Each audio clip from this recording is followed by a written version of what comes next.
darling, come on. Yes. Well, calling up animals is usually confined to call your dog, isn't it? But there's a remarkable conservationist, a man in KwaZulu Natal, who communicates with elephants. Lawrence Anthony is calling his elephant herd.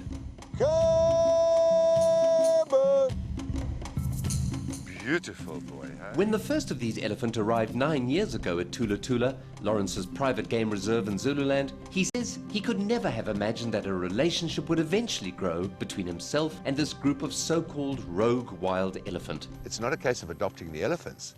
It's being patient enough until they adopt you. After hearing of the alleged brutal taming of elephants near Brits in 1998, Lawrence made an unsuccessful attempt to acquire some of these unfortunate animals, as they had already been placed in various game reserves. He then heard of elephants from Mpumalanga, which were in desperate need of a good home. The 7 elephants were the remnants of 2 wild herds. They'd become problem elephants. If I didn't take them, they were all going to get put down. So I said, absolutely, we'll take them. So we took them, and that started a sequence of us taking elephants with problem backgrounds. He showed us what remains of the boma the elephant were first ushered into after arrival at Thula Thula. But it didn't take the stressed jumbos too long to break out. Lawrence's wife, Francois, remembers flagging down local villagers on the road in the frantic search to find the lost elephant. And I asked these people, by any chance, you wouldn't have seen 7 elephants? And those people were very polite. They look right, and then they look left, and they say, no, madam. Thankfully, rangers close to Umfolozi Game Reserve intercepted the elephant and returned them, but with a warning. If it happened again, they would be shot. He realized he had to try something radical if he was going to save them. His plan? To stay with the herd until he could figure out a way to rehabilitate them. We were here for about 3 weeks. 3 weeks solidly. I mean, we didn't leave here. Were you just going on instinct? You had no training or... That's correct. The authorities just said, don't have anything to do with the elephant when they're in the boma. Just leave them. And last time we did that, they broke out. So I figured, you know, somehow they have to learn to trust at least one human being. At first, Lawrence kept his distance, but all the while talking to the elephant as he circled the boma. I talk about stuff I don't know anything about. I sing. And they get used to the presence, and they see that the presence is benign. The atmosphere was almost malignant at first. Having been subjected to the trauma of culling and then translocation to a strange place halfway across the country, these elephants were angry and anxious. But after weeks of work, Lawrence said everything suddenly changed. Everything had gone calm. And the matriarch walked up to me, up to the fence, and by then I was standing close to the fence, and she approached me and I backed off, and she stood there very benignly, ears down, and, you know, great emotion around her.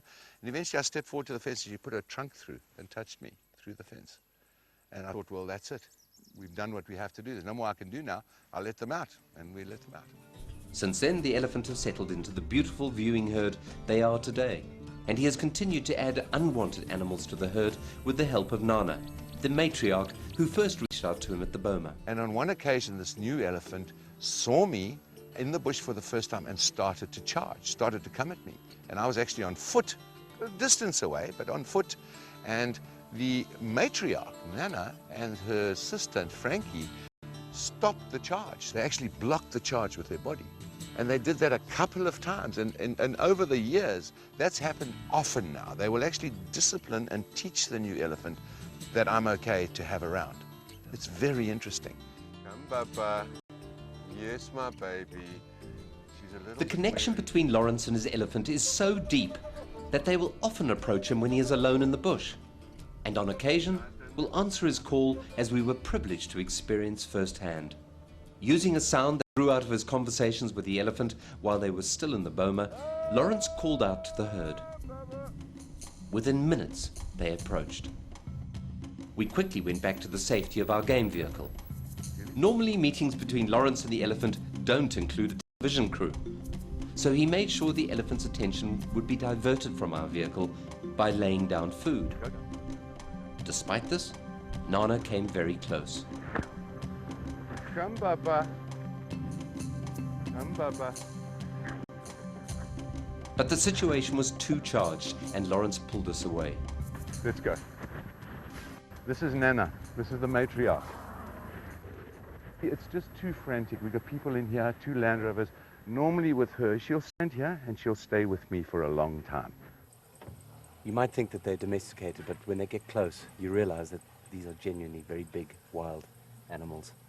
They're just wonderful to see the interaction with Lawrence. We drove off, but even as I spoke to Lawrence about our close encounter at a nearby river, one of the young bulls, Mandla, couldn't control his curiosity and spied. He's known me since he was a baby, this one. He's smelling, you see what's happening here now. Did you imagine that it would continue, that you would have this special relationship? Not at all, Richard. And the key to this, though, is to get them so that they're not habituated to human beings. They have to, stay in the bush and be bushy elephants, so the game drive, our guests can see them. Through the trust built between Lawrence and Elephant, the herd has become willing to accept the presence of other human beings, provided they keep their distance. We watched the elephants peacefully for hours as part of a regular game drive.